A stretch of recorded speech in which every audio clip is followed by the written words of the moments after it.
Kalau kalian umur 20-an dan punya sosial media yang aktif, pasti kalian pernah, ih keren dia udah kerja, ih keren dia aktif banget di organisasi, ih keren banget dia udah nikah, kapan ya gue jadi mereka? Dan seterusnya dan seterusnya. Kalau kalian pernah mengalami hal itu, kemungkinan lo punya quarter life crisis bro. Yang di sini gue bakal ngasih tahu cara menghadapi hal tersebut. Yuk dicek videonya.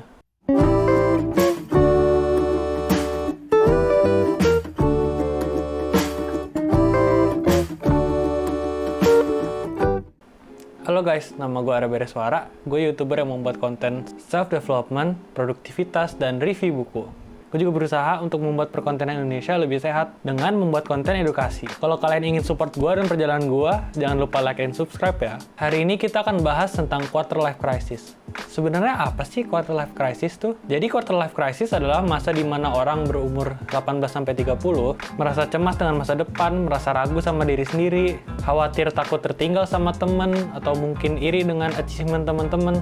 Seringkali kekhawatiran ini meliputi masalah relasi, relationship, karir.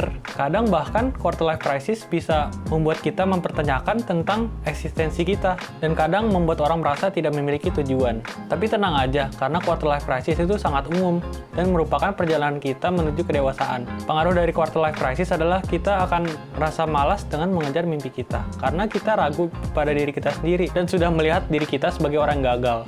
Tapi jangan takut guys, karena gue akan share tips gimana cara gue melawan quarter life crisis. Yang pertama, kita nggak perlu kaya dan terkenal untuk dibilang sukses. Ini adalah pengaruh buruk dari sosial media, di mana kita merasa gagal, padahal kita fine-fine aja. Gimana nggak merasa gagal kalau kita tiap hari melihat artis yang umur 20-an, mereka posting instastory tentang kemewahan hidup mereka, pamer-pamer mobil mereka lah, dan di atas semua itu, mereka sudah memiliki keluarga yang terlihat bahagia. Dan hal-hal ini buat kita berpikir, kalau kita nggak punya semua hal itu, kita akan gagal.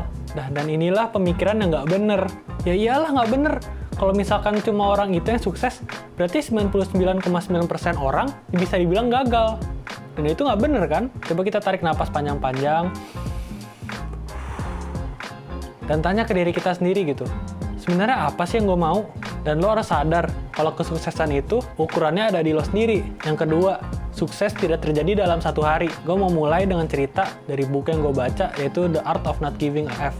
Buku dari Mark Manson itu sangat terkenal. Jadi pas Picasso nih, seniman terkenal, duduk-duduk di kafe, dia iseng aja gitu gambar-gambar di tisunya. Dan di samping dia, ada ibu-ibu yang ngeliatin dia lagi gambar-gambar. Nah, pas Picasso jalan keluar dari kafenya, ibu-ibu itu ngejar Picasso. Nah, ibu-ibu itu nanya, itu berapa tisunya? Mau gue beli dong yang tadi ada gambarnya? Terus Picasso bilang, oh iya boleh bu, $20.000 ya. Terus ibu itu langsung kaget, lah itu kan kamu cuma 2 menit.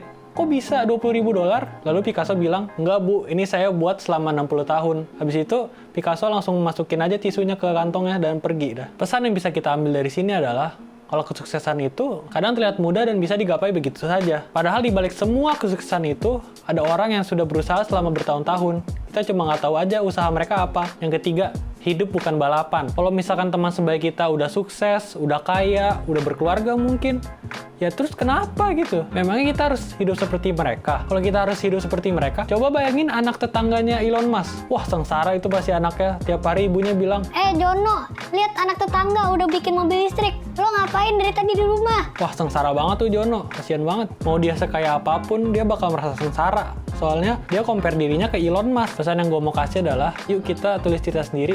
Nggak usah deh banding-bandingin diri kita ke orang lain. Kita cuma bisa compare diri kita ke diri kita sendiri. And that's a fact. Hidup dengan kecepatan sendiri aja ya guys. Yang keempat, passion nggak bisa dipikirin aja. Coba bayangin pas Ronaldo pertama kali main bola. Terus pas dia lagi bawa bola, dia jatuh tiba-tiba. Terus habis jatuh, dia nangis. Dan besok-besoknya pas diajak main bola sama temennya, dia nggak mau main lagi. Karena dia pikir, gue nggak jago main bola. Kayaknya bola bukan passion gue deh. Tapi karena Ronaldo selalu push diri dia untuk bermain bola, dia jadi tahu kalau passionnya itu sebenarnya bola. Dan dia bakal ngelakuin hal-hal yang dia nggak suka. Karena dia tahu di passionnya dia, nggak mungkin dia menyukai semua hal. Jadi dia harus memaksakan sesuatu juga. Dia harus kerja keras, latihan pagi sampai sore, buat dia menjadi pemain terbaik di dunia. Nah, pesan yang pengen gue kasih adalah, passion nggak bisa lo temuin begitu aja. Nggak bisa lo satu hari memutuskan buat gambar. Ternyata lo jago banget. Minggu depan karya lo masuk museum. Untuk nemuin passion lo, pendeknya adalah semua orang mulai dari nol. Coba lihat, Usain Bolt pasti pas kecil belajar jalan dulu kan. Taylor Swift sempat belajar ngomong dulu. Dan J.K. Rowling dulu belajar menulis dulu kan. Belajar ABCD gitu. Tapi kenapa sih kita gampang nyerah? Dengan alasan, itu mah bukan passion gua. Pas dulu lo belajar jalan terus lo jatuh, lu nggak bilang ke diri lo sendiri kan, kayaknya jalan emang bukan passion gua deh. Gua berhenti latihan jalan dah. Ya enggak kan, lu tetap berjalan gitu loh. Ini salah satu hal yang harus kita pikirkan kan. Yang terakhir adalah, ada hal yang di bawah kendali kita, dan ada hal yang tidak. Oke, ini adalah pesan yang paling penting di video ini.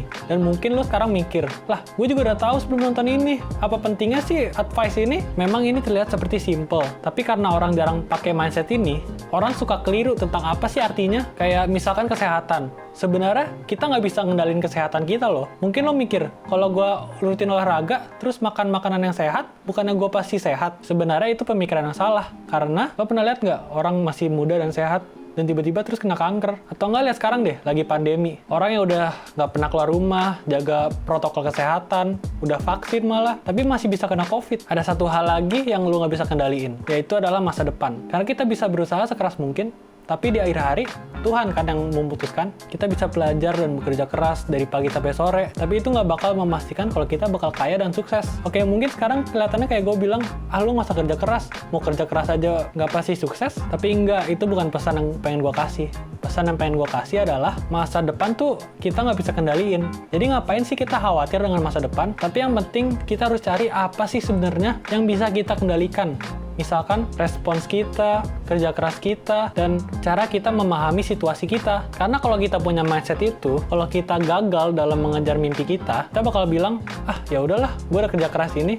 Memang kalau tujuan akhir tuh Tuhan yang memutuskan. Dan itu yang sebenarnya penting buat lo. Kesimpulannya adalah, do the best, got the rest. Oke guys, itu 5 tips yang bisa gue kasih buat kalian. Kalau konten gue bermanfaat buat kalian, bisa like dan subscribe-nya ya, supaya gue lebih semangat untuk post konten ini tiap minggunya. Oke, itu aja dari gue guys. Peace out bro.